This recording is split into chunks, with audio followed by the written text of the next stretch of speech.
22-51 North Windham Sewer Project Update. Back to you, Mr. Manager. Thank you. So I'm going to go through this, and there's a lot of information that I think is going to be really valuable for the residents to understand. So this project is, as you know, is a joint project with the Portland Water District and the town. It's really about protecting public health, the environment, and promoting that sustainable economic and community development that we want in the North Windham area. We had, as I mentioned, we had a great meeting with the senatorial and congressional representatives. We know, as on the left-hand side of this map, you can see that blue arrow. That's where North Windham is. We're part of this greater water district watershed area. We know that right now, for the RSU, they're dumping into, well, let me back up for a second. So we started, as the community has looked through this solution over the last 15 years, we have been told by Maine DEP that we cannot dump water, wastewater of any kind, into a Class A river. We can't dump it into Sebago Lake. We can't dump it into any of the kettle ponds. We can't put it in Class B rivers.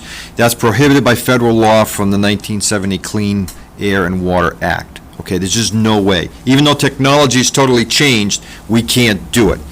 So, and there is no capacity, even if we wanted to, in the Pleasant River. We have to avoid the kettle ponds. We can't even put it into the basin. So there's really no place for the water to go. That's why the community 10 years ago said, well, let's try to push all this down to Westbrook. Came up with a $40 million bond, figured that was the simplest solution, put it for the voters, and it failed. Okay, and it wouldn't have been 40 million, it probably would have been closer to 60. We have repriced out that project. We had the original prints, we sat down with the engineers. Today's market, you're talking $100 million to do it. So it's not really a solution for us, okay? And we can't go to any of the surrounding lakes we have, and we can't go to any rivers.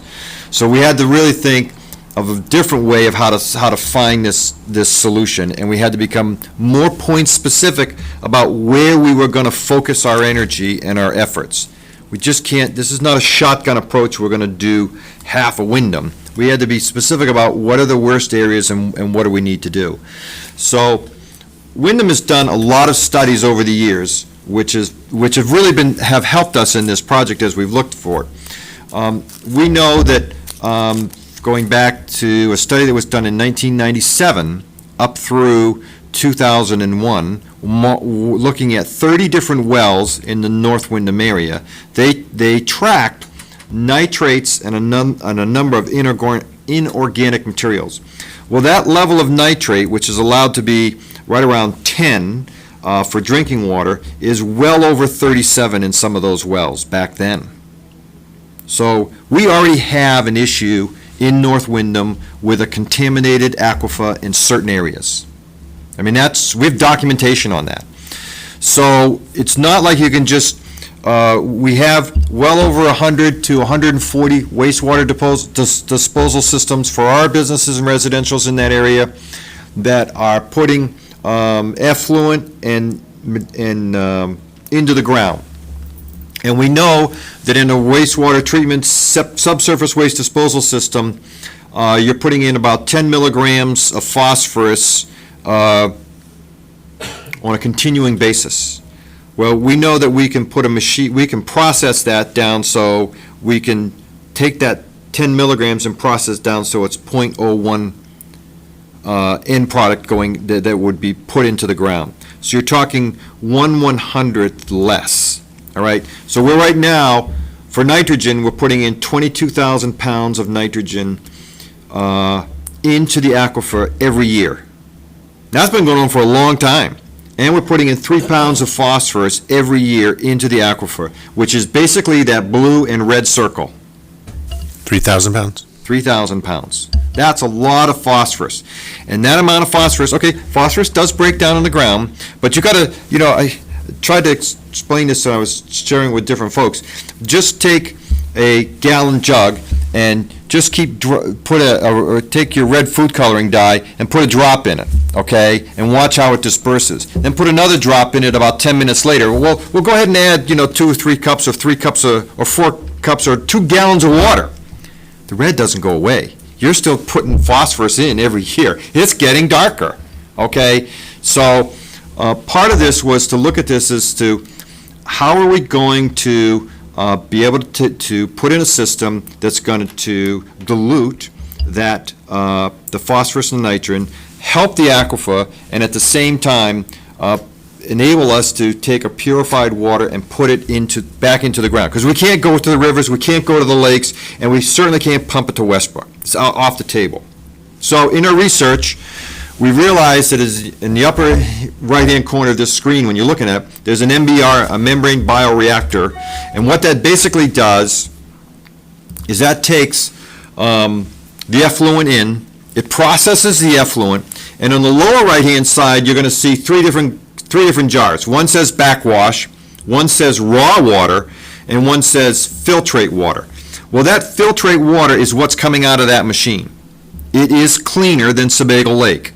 It is potable water. Not that I recommend folks to drink it, but it is of that quality. Okay, so we have, through this process, with our engagement with Portland Water District, entered into a study to find a solution.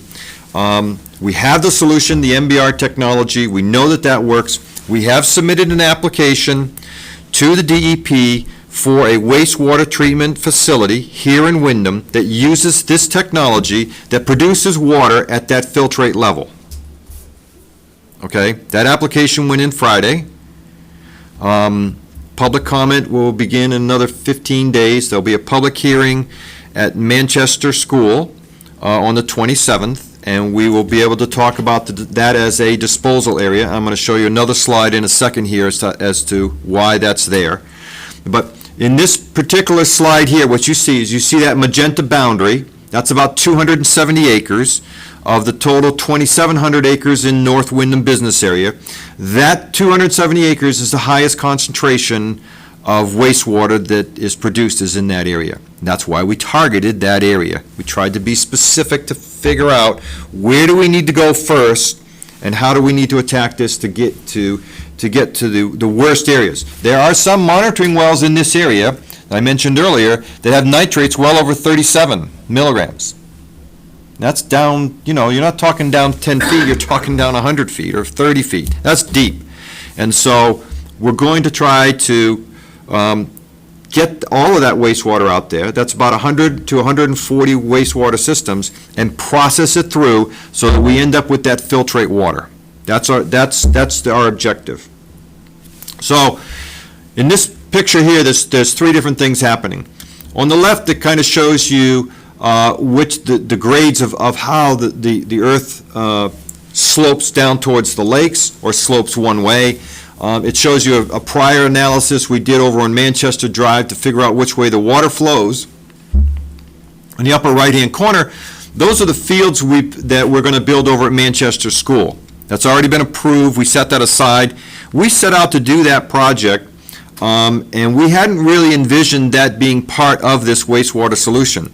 But what much to Windham's advantage in this is that as we started to look at areas as to where a drip irrigation system could go, we realized that it could go at Manchester School.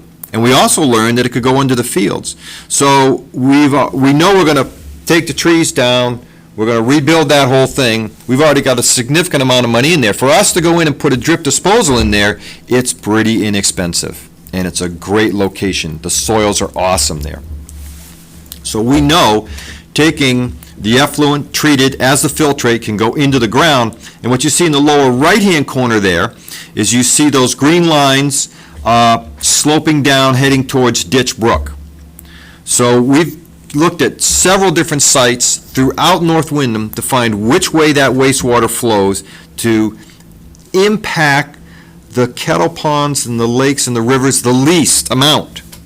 And this location provides this for us. And we have a couple of other locations a little farther down Route 302 that do the same thing. So we have expansion and the possibilities to grow, okay? We know we're going to remove anywhere from 100 to 140 wastewater septic systems that are now putting into the aquifer. We know we're going to stop 22,000 pounds of nitrogen going in every year. We know we're going to stop 3,000 pounds of phosphorus going in, all on an annual basis. We know that we've talked to two large developers, both have property here in Windham, both want to expand and cannot because there's no sewer. If we put the sewer in, they are telling us they're going to look at putting new hotels in, they're going to put new office space in, they'll do some small manufacturing, and they're going to do some various levels of housing solutions. Could be condos, could be apartments, could be one-room apartments. It's a combination. But here's the beauty of that. One of the side benefits of cleaning up the environment, treating this wastewater correctly, is that we gain that additional valuation. That valuation is in the TIF. That taxable valuation becomes available for us to pay for the sewer. Okay? So that's a really nice circle there. It completes a great circle. So another great point about this system is this is really probably the most advanced filtration system in the state for handling any kind of contaminants. So as future things come along, enterococci is a new bacteria that's out there. Wastewater treatment plants are going to all have to rise to be able to deal with that. You've got PFAS, you've got a bunch of different things. This system, because of the technology and the advances, it's going to be easier for us to be able to handle those kind of things. This is a good thing for us. So we're investing in good technology that provides great solutions. Barry, one quick question. What's the smell that comes out of this system? Okay. So when this system is installed and running, there is no smell, no odor. And we actually went to a site that actually has one of these systems, and there was no smell, no odor. You walked around the building, you walked in the building, there was no smell, no odor. That's the way this technology worked. This is not the kind of system like when you drive over remember the old $1 million bridge going into South Portland? It's now the $100 million bridge. Well, on the left-hand side, you see these 4 huge vats, or 5 vats. I mean, that's the old style system of how to treat wastewater. This is the new style. This technology's been around for 30 years. It became perfected, I'm going to say, really in the last 12 to 14 years when Bill Gates got a hold of it, took the best engineers he knew, he upgraded the MBR system and put it on the back of a semi-trailer truck and shipped it to third world countries to take their effluent, take their recyclables, and at the end of that, what goes in one end comes out the other is truly drinkable water. This is the same technology, it's just been built on by different companies here in the U.S. So this is a fabulous solution for us. We can't go anywhere else with our water, it has to go on the ground. This allows us to do it. So the other beautiful part about, I'm going to jump to another slide in a second here.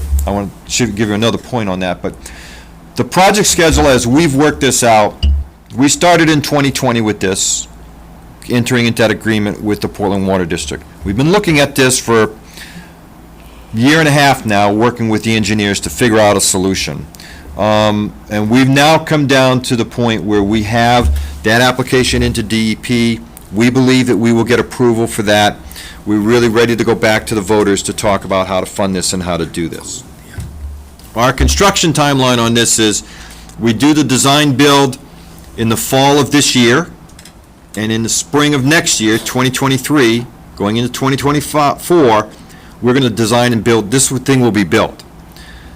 By the third quarter of 2025, it will be functionally operational. It needs to be, based on all the different components and the people that we're going to bring in, different organizations that are going to be plugged into this.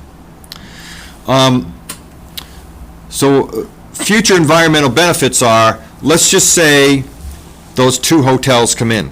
Let's just say some new manufacturing comes in. Let's say some additional growth comes in. Well, we can anticipate, based on modeling, how much water they use. We know that they'll put, if we do nothing, okay, and they were to come in, they would add 7,500 pounds of nitrogen per year, and they'd add 1,000 pounds of phosphorus per year.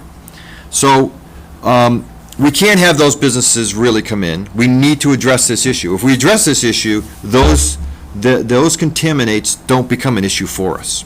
all right? We figure conservatively 60 to 80 million in new investment, all right?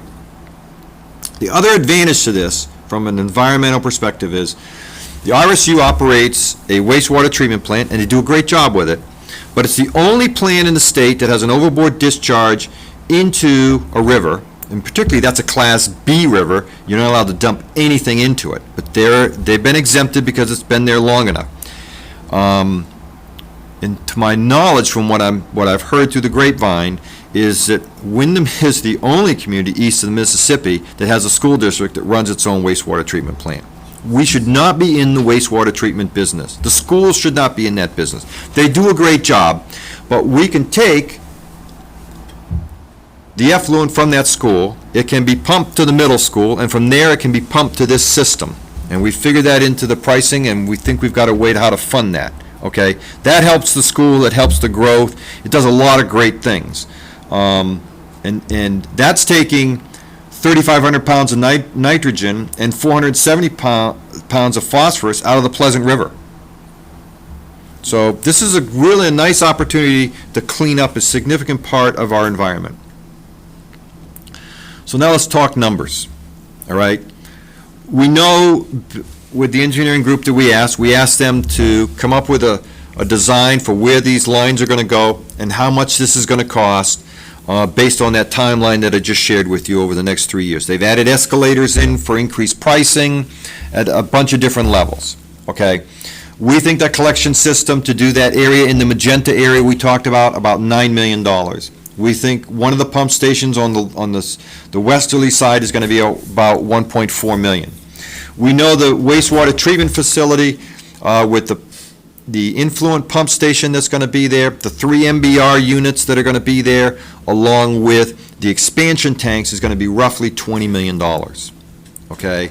And so this whole system is built with redundancy. So if one system fails, there's another system that keeps it running. There's no opportunity for failure here, all right? So this has been designed into this whole project. We know that effluent disposal system, which is a pressurized drip irrigation, can deliver, based on how we set the pressure, so many gallons per minute going into the soil. We know the Manchester School can handle 6 gallons per day going in a 1 square foot area, okay? We're only going to be putting in about 1 gallon per day, and we're going to be licensed to go up to 2. So even as the system gets in place, we will have expanded capacity at the get-go, all right? We know we're processing around 80,000 gallons, excuse me, there's 80 to 85,000 gallons of water a day being used in North Windham right now. That's the anticipated amount that would be processed, right? Because Water District supplies the water to North Windham, so we go into the records of the Portland Water District. We went back a couple years, we averaged them out, we figured out what our peaks are. So the system is designed to handle those peaks. So we know that we're using 80,000 gallons. The processing units we're putting in the first phase of this we're looking to process up to 160. So can we double our growth? No, because you got to have some expansion capacity, right? But we know we can at least add 50 to 60,000 gallons of additional capacity before we have to then modify that plant. That gives us several years for that growth to occur, and that's a good thing. So we've built into this thing growth. We added in contingencies on each of these, and then we looked at what it was to move that pump to take the effluent from the high school to the middle school up to North Windham to process it, how to deposit it. We think that's about $5 million. We think this is about a $46 million project, okay? And I'll be honest with you, I think some of these numbers are probably a little bit high. Water District will tell you the same thing, but we went with the higher numbers because we don't know what's going to happen in the future. Let's figure the worst case. We don't have to spend all the money, that's good, but at least we planned for it, okay? So, how do we pay for it? All right, so what's really interesting here is the state sets aside money to be used for wastewater treatment systems by any municipality. And they had a carryover from last year. The ARP funds, the governor added additional funds. There's $100 million in that pot right now at the state level. There were 77 applications from 77 different towns or municipal sewer districts that wanted to access that $100 million, okay? We were one of those applicants with Portland Water District, all right? We turned out to be number 2 on the priority list. The city of Madawaska was number 1 because they have PFAS issues with the mill. They won hands down. But we were number 2. We beat out municipalities along the ocean that are going to be affected by climate change and underwater in 7 years.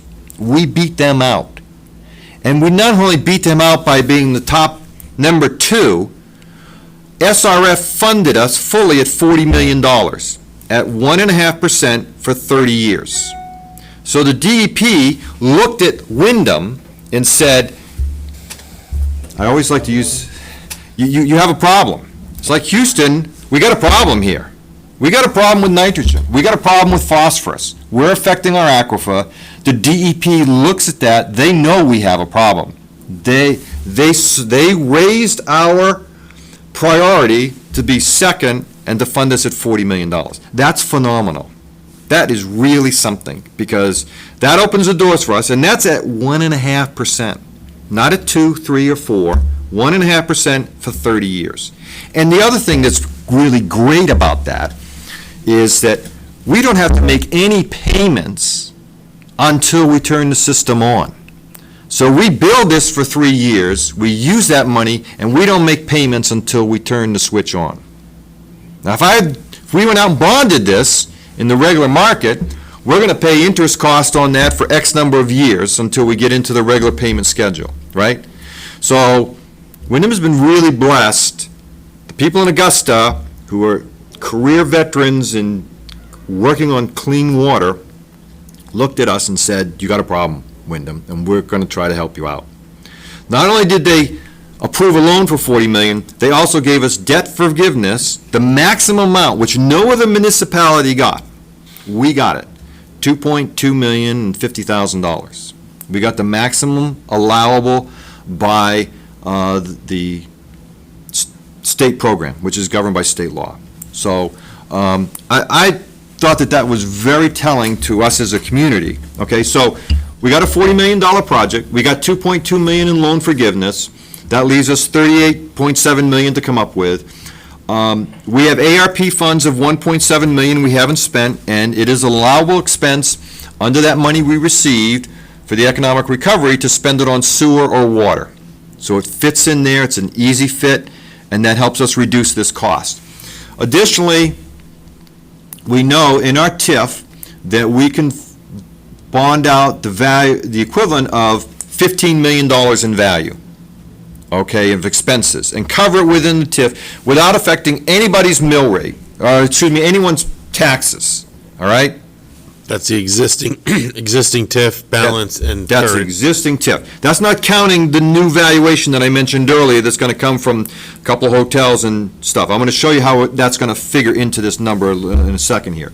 So that totals 19 million. 19 million minus 40 million is 21 million, right? So we're short 21 million. That's a big number. All right, how do we reduce that down realistically? As I mentioned, we met with the senatorial and congressional representatives for congressionally designated funding. We talked with them about a $6 million grant. We have applied for that. I've applied to Collins, Pingree, King will go out tomorrow. I think our chances of getting that are very, very high. I've met with each of these representatives. I had discussions with them. I've also had joint discussions where I've had Amanda, Tom, Bob, Mark Arenti, also with them. And we've had a lot of really great conversations. I think we have an excellent chance of getting that money, that funding at 6.7 million, or 6 million. We've also talked with EDA, which is the Economic Development Authority for our region here in New England, which is Maine, New Hampshire, Rhode Island. We've met with that representative, and we've talked about that 60 to 80 million in new growth. Okay, that's going to generate well over 250 jobs between part-time, full-time, and seasonal construction.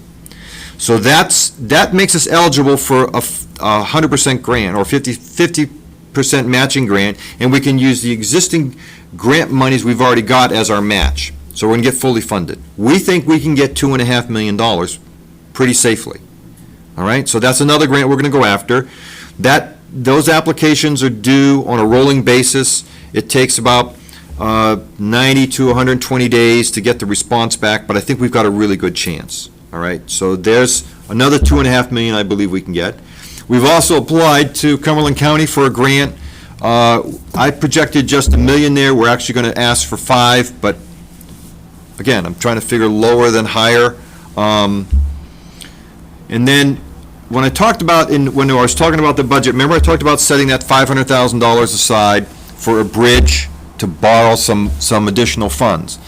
So if we put the sewer system in place and the new development comes in, that $60 to $80 million in new valuation will generate around $600,000 a year in TIF monies. All right, I know that if I need to raise $10 million, I basically have to have about $500,000 to be able to leverage that money. And I can leverage that money through the state revolving loan fund, because I can borrow it at 1.5%, all right? So I'm getting the lowest interest rate possible, all right? And I'm using the money from our budget to cover that. When that new valuation comes online in the TIF district, those funds become available. I grab those funds, right? I pull them out of the TIF, and I supplement them over here to cover that $500,000 that I used. And I only got to do that bridge loan for about 4, maybe 6 years. Best projections, it might be less. But the beauty of this is that, again, I don't have to put up all the money up front. We're not paying for the system until it's online. If we move forward with this project, these developers, once we've committed to it, they see us stepping into the commitment level, they will then begin to start to look at what their development's going to be. So we're not going to wait 5 or 6 years for them to do the development. I think you're going to see them do it earlier. They're not going to do anything until we make the commitment. Once we make the commitment, we can start working with them to draw them in to do this sooner than later. So there's that bridge. Now you say, okay, we covered the 21 million. But let's just say, Barry, the senatorial people don't come through, or let's say the EDA doesn't come through, or maybe the senators and the congressperson come through, but the county doesn't. How do we cover this money to get to where we need to be? Okay, we're at 19 million. For us to do a modified system on a much smaller scale, the numbers that we're projecting are in that 22 to 28 million, depending on the total flows. You need a certain amount of flow to go into the MBR for the machine to run, right? You can't put 2 gallons of water into it. It doesn't work. It needs 40,000 gallons a day, or whatever, however we size it, okay? So we're looking at this from 2 perspectives. One is, we actually, since the award has been made by SRF to Portland Water District for the town of Windham, we have basically another 4 weeks to decide whether we want to accept that award of $40 million with the $2.2 million forgiveness. So that's going to come back to you on the 26th for another discussion. My recommendation at the time will be to accept it, because we can always back out of it. But if we don't accept it, we're out. We won't be able to come back for at least another year. And I'm not so sure we would get the funding we're getting in a year. It's highly competitive. I think we take the numbers that we have. I think from the senatorial and congressional districts, we're going to hear from them within X amount of months, okay? That money doesn't become available for a year, but that's not a big deal for us. EDA, we can go after a grant on that now that we've got firm numbers on the construction, on different layouts for the pipes and the pump stations. We can tie that back to one of those new developments, okay? Because they're going to create jobs when they put that in, and that's a component of the EDA. So we can add that back in. Cumberland County will know by the fall on that, okay? The bridge funding we can put up front, and we can put that into our budget, and we can get to where we need to be to start this project. Because if you add that 10 million, even if you add it back into the 19 million, that's enough for us to do the smaller scale immediately, which will cause that new development, at least on the easterly side of North Windham. So we'll be able to offset that. So is the project doable? Absolutely. Can we fund it? Yes, we're using different components. It's not all out of our pocket.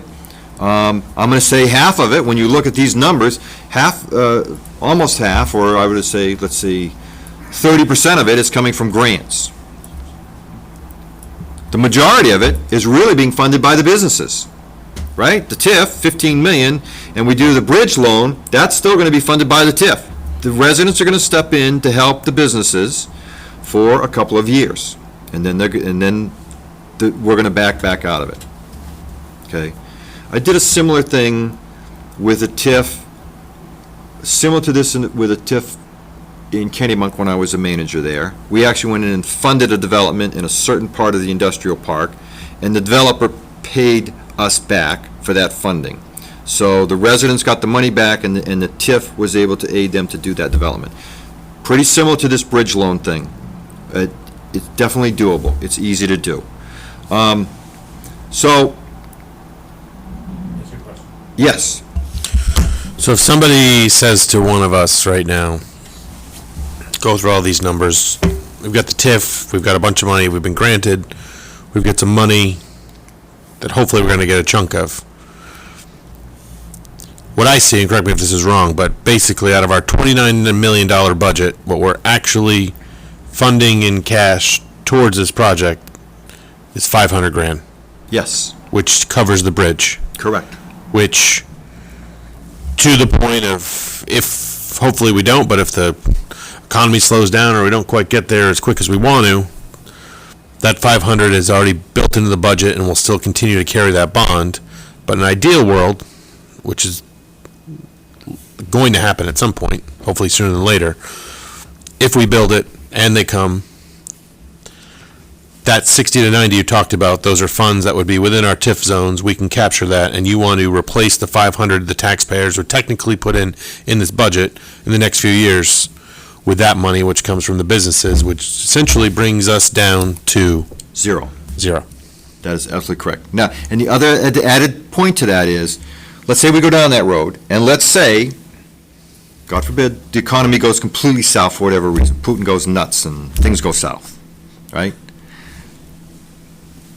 We're in design phase for this for 9 months. It's going to take us this long, to the engineers to do the survey work, we got to approach the businesses, we got to lay out the lines and all of that. We got 9 months before we get started, right? And as we start to progress this, if things change, even in that in 2023 or 2024, there's nothing that says we can't scale the project back, because we're going to do one side at the other, as one side, and then we're going to jump to the other side. The other thing I want to say about this too, just going a little bit of a tangent, we are not going to be digging down the center of 302. We are not going to be digging down the sides of 302, okay? These lines are going behind the businesses and from different points, different access points that we've been able to figure out over this last year. We are not going to disrupt the traffic. The other advantage to this project in combination with the transportation mobility project is, where we know we're going to be putting roads in, we are going to have sewer lines, we're going to do it at the same time. And so we're saving money. That's not even put into this budget as to where we're saving money. But back to your point, Jared, you're dead on. The potential revenues in the future offset this. It's a short-term expense. We're really only putting in $500,000 towards this project for this year, the next year, for probably 3 or 4 years. And that $500,000 we set aside, if the development comes online faster, we don't spend as much money, and we can use that money for somewhere else. And we don't have to have, that mortgage payment, I'll call it a mortgage payment, that bond payment is actually augmented or substituted. We're going to do that through SRF at 1.5%. We can't beat that money anywhere. What's our ballpark, last one, what's our ballpark though on a mill rate? We still around 22,000 on a penny? Has that changed? I'm sure that's fluctuated, but. It's actually about 25. 25? So you're talking 4 times 5. About 20 cents on the mill rate? Well, the The other thing that Barry didn't project is he's put the figures up there that we've got from the engineers presently. There's a 1.6 built into them. We're also going out with a design build. That design build won't greatly reduce it, but will reduce that number. Seems like you guys took bigger, uglier numbers, assume the worst, hope for the best. We did. So we're backstopped against Yep, surprises. 100%, I'm just making that point. Smart way to do it. But this is not, just to clarify, a one-time $500,000. That is correct. It's per year, per year. So, Year until the TIFs kick in. yeah, so, but keep in mind that once it's built into the mill rate, it's there, you don't see an increase for that same amount of money the following year, because it's already in the mill rate. You know, But we're still paying it for. we're still paying for it. So, and there is some residual argument, not residual, but there is a construct, analysis that I think can be made. So someone might say, well, I live in East Windham or South Windham, and I never go to North Windham, so therefore I don't want to pay for anything in North Windham. Okay, that's a fair statement, but how many people work in North Windham and live in South Windham or East Windham? So even if you never go to North Windham's businesses represent roughly 17% of our tax base, so they're paying 17% of the taxes for the overall operation of everything that happens in Windham, right? So they're paying for police and fire and down in different parts of Windham that are actually lowering the cost for those residents to live. So when you look at this from that kind of level, there's a proportionate share of us all supporting the greater good. A healthy business environment creates jobs and keeps people in Windham and helps them to live in Windham. And this sewer will help us achieve that at a higher level, from my perspective.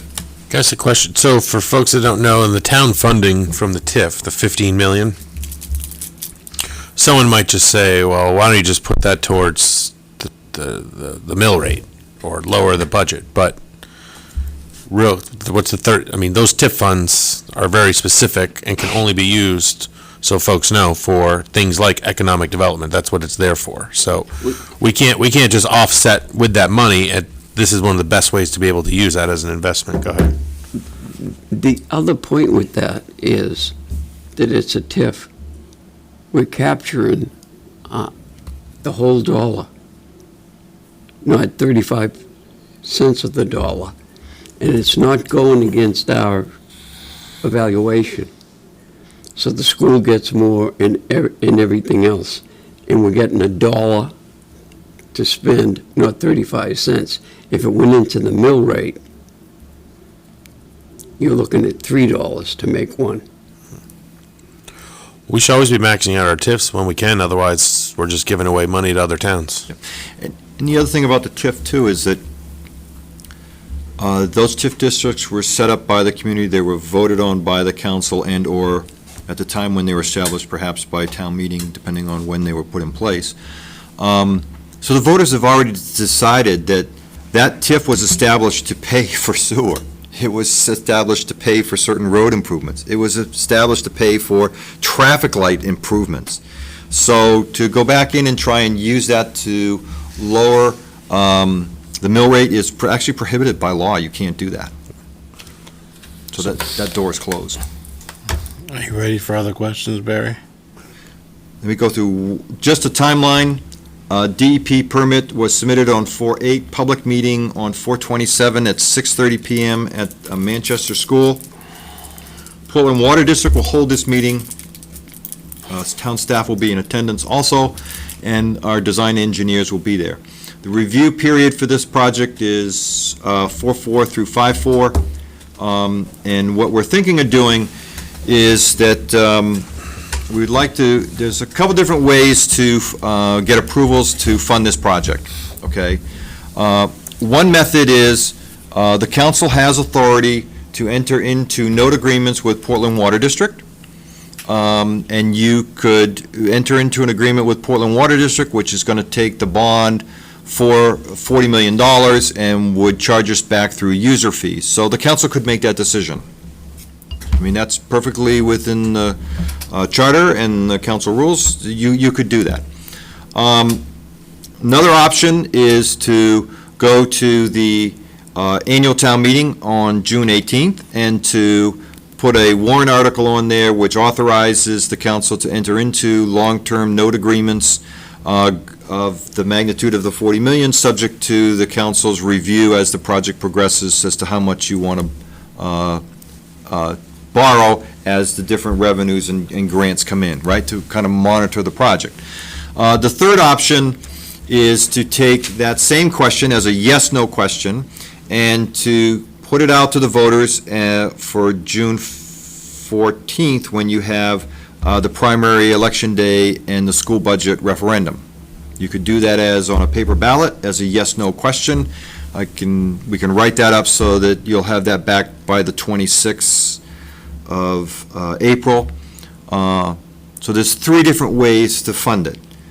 I think because you had a proposal that was before the public 10 years ago at $40 million that failed, ideally, being able to talk this through on a town meeting floor is ideal. But because you went by referendum then, and because I think you want the most number of people to participate on this, I'm recommending that you consider a vote on June 14th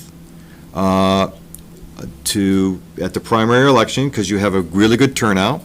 And what I think we should do to get the information out to the public is I think that we should put together a newsletter of facts describing this project, showing some pictures you saw here, outlining the pros, all factual, which is perfectly legit to do.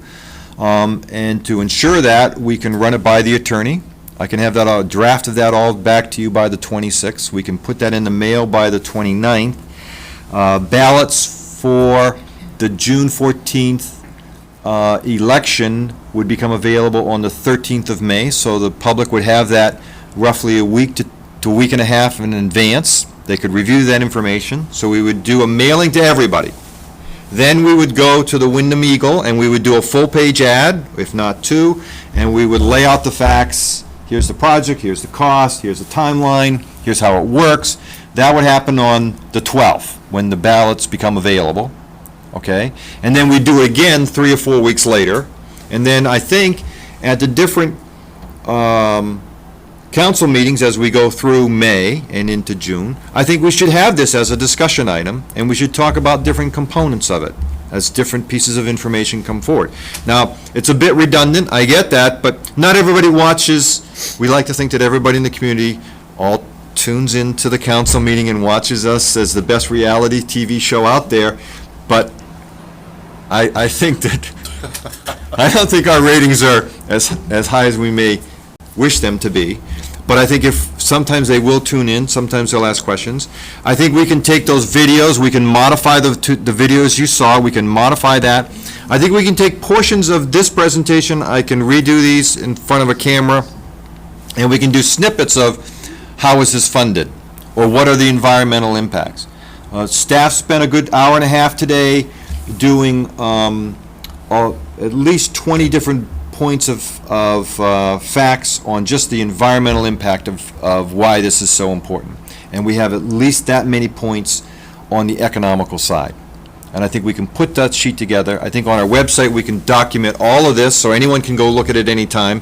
But once you have those snippets and you have that flyer, when people make comments on Facebook or the town's website or based on an article that's printed, at least we'll be able to give some factual information back to inform the public, because our goal is here to inform the public as much as possible so they can make an educated vote. So my recommendation, as I mentioned, would be, I think we shoot towards June 14th. I've talked with the town clerk. We think that's doable to happen. It would be a handwritten ballot and it'd be hand counted, but it works for us. So if you want to do that, it's important to really make that decision tonight, because we've got a lot of things we got to get in motion really fast and back to you by the 26th or shorter. If you don't want to do the vote on the 14th, and you say, we want to do our own standalone vote on the 28th of June, we can do that. But I can tell you, in looking at the records for a primary election, generally 2,000 people vote. On a non-primary year, the total number of people that turn out are 250. The total number of people that show up at an annual town meeting is probably less than 50. So if you want to reach the public, you want to educate the public, let's pick the avenue that we want to go at, and then staff, we will target that and pull this information to get it together, get it back to you, and get it out as fast as we can. Want to pause there? Anybody have anything on that? You want to, thoughts, comments? Is this an official voting item or just? No, but we gotta give them direction. We gotta give them But the if you give me the consent to get it direction, done. we will get everything ready for you by the 26th. You're gonna see drafts of stuff. We're gonna hustle hard. Well, I'll just say, and I think everyone, after some public feedback, to be honest, I find it super scary to go to the voters, but I think if we do it at town meeting, I think it limits who can be involved. And I also think that if it passes, that it will always be tainted. And I've heard from people who don't support it, that they don't think that would be the best way, and heard from people that do support it, and they don't think town meeting. So I think we need to step up and talk to our constituents and educate people and get them information and let the people of Windham decide if everything they've asked us to do over the last few years is, we brought it to them. We did our job. I personally think it's only fair to give the public full opportunity to push this forward. And I think if they do, I actually think it's great for the community. I think it'll be a resolving yes. And I think it'll bring people together and help this project be extra successful. So I would support that vote. I agree with Jared. You guys have said it many times. You guys have done the work. The staff's done the work. It's up to the town to decide. And this is something that's going to affect every homeowner in the town. And if we're strong on it, they should have the chance to vote on it. I'm not against sewer. I'm not against the roads and stuff like that. But I just want to be fair to the people in town. And this way they have a chance to direct where their finances are going to go and where the town's going to go. And kind of what's funny about that, though, is that's what town meeting is, because some folks 100%. have said, and I get it. I just want to get people to get that, though, because some people have said, well, hey, you want to try and do this at town meeting? Well, every year at town meeting we pass tens of millions of dollars in budget, and 30 to 50 people show up and approve it. So, and actually, to be honest, a lot of those numbers affect people a lot more than these numbers will. But this is a public thing, and this should be a town thing. I think either way we pick is fair. It's a public process. Even if it was the town meeting, show up and raise your hand, whatever you decide. But I'm fine with that if that's the way the council wants to go. But everything is fair. Some people are saying we're being sneaky, etc.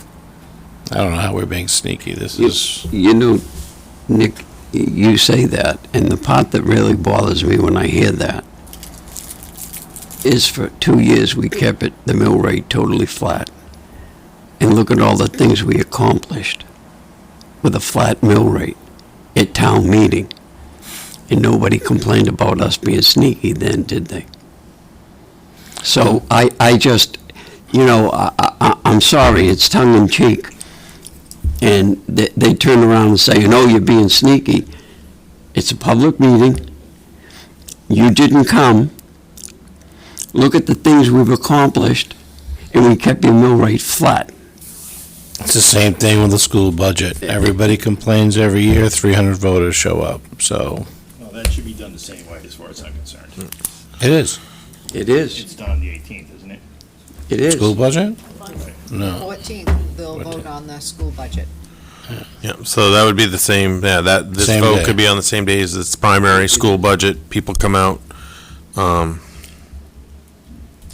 Yeah, it's also not sneaky when people read about it in the public newspaper. Right. But I just think the connotation of this is such a big project that to people who don't pay attention to what we're doing every day, just fed the line, oh, this passed at a meeting with 50, just, the smell test, even though what you're saying is absolutely correct, it's just, for people who aren't in this all the time, I could see where that idea comes from, or how that idea could be flamed. You know, the other thing Fan. is, that 500 is built into the budget, and yes, the budget's looking at 8%. Only 8% is not looking at the 20 cents that 5,000 would look at outright. Mhm. So that's been taken into consideration also.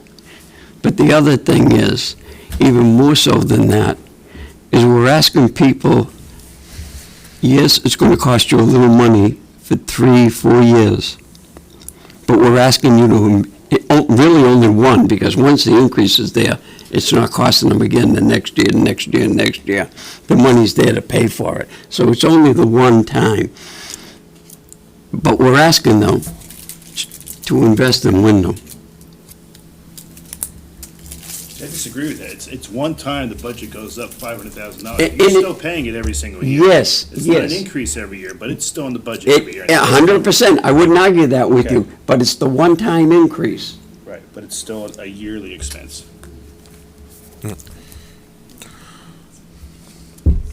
But out of 29 million, I think most people will make, well, we're gonna find out, I guess. Well, if everyone, Yep, we're gonna find out. And we have to do a good job of explaining the net impact. That's the difficult piece, like Jared, when you say reach out to your constituents, that's the hardest part, is there's very little communication. Nobody has time to go door to door. We can use social media, videos, the newspaper ads. I think the mail at every home. There's really no excuse after that. If it goes to everyone's house, that hopefully they read it. That's the thing that concerns me, is how do we get to the majority of the people that don't pay attention to these meetings to make sure they come out and vote. part of it's get creative. I think some people vote, but I'll just say personally, if I wanted to hit up people I know, or some neighbors or friends, or just talk to people I think it's going to be, personally, I think it would be far easier to motivate people to vote on June 14th than to get to town meeting on a Saturday morning in the middle of sports schedule. I'm just saying, even if I think there are plenty of people who we could round up who are for or against it, and they're like, no matter if I'm for or against it, I can't be at town hall at 10 a.m. on a Saturday morning, especially our people with families, and, that's the middle of, it's sports time, but. With the figures, 2,000 people, that's not even 10, that's what, 10, 11% of the town? Still is a very, very few, it's not even such a small amount. But that's our largest window of opportunity. I get it. Plus, if we wait till November, that's our biggest shot at the most people, but that also really messes with our timeline. Yeah, no. That will definitely have that will not be a good impact on our timeline at all. So are we in consensus to? Is anyone against it? The June 14th vote? June 14th vote. I'm for it. We're going to hang a big sign on Ed when he walks around the Everybody against Hannaford it. parking lot collecting carts. Thank you very much. I'm sorry it took so long. That's okay, Barry. I have Fine, a we've quick been waiting 30 question years, so. on the capacity of the system. At 160,000 gallons, is that for the bioreactor that can handle that? 160,000 gallons a day? Yes. And can the fields handle that much a day Yeah, so of water going in? So the fields are permitted for 160,000 gallons per day. We tested those fields. They can go to 340 quite easily, but we need to go back for a renewal permit, a modified permit with DEP. But I also say that's at 2 gallons per day, right? What, 160 or 340? The 1 gallon per day is 160, 2 gallons per day is 340. But we've the soils from the engineers that did the analysis can handle 6 gallons per day. So this is expandable if ever needed by just adding more bioreactors. It can still all get dispersed there in the year 2030 or whatever, whenever that would be. Correct. So the fields, we do a modified permit for the drip disposal. The bioreactors, we build in some extra capacity in there, so those may not have to be upgraded as often. But you could add on to We can those, add on to them. right? We designed, the system will be designed to add on additional bioreactors. You can just add oxygen to them and increase them almost 100%. Yeah, there's different factors we can do in this process to Thanks. increase the volume. Just adding in what we call equalization tanks, in other words, being able to store more and process it at various times, because not all effluent comes in at the same time, right? Depending on, there's a lot of different flow factors in there that can be used to increase the amount of treatment. The lifetime on a unit is, did you say 30 years? About 30 years per unit. Okay. And those units run right around they're about, hard metal's about 1.5, with the expansion tanks, you're looking right around $2 million per unit. And we would do 3 units, because you got, one's an automatic redundancy and one is for additional growth that's already there in place. So we'll be able to ramp at different locations, different times, better terminology. Redundancy is very important. Anybody in the public got any questions? My phone number's out there, call me. All our phone numbers are out there. And if you, when's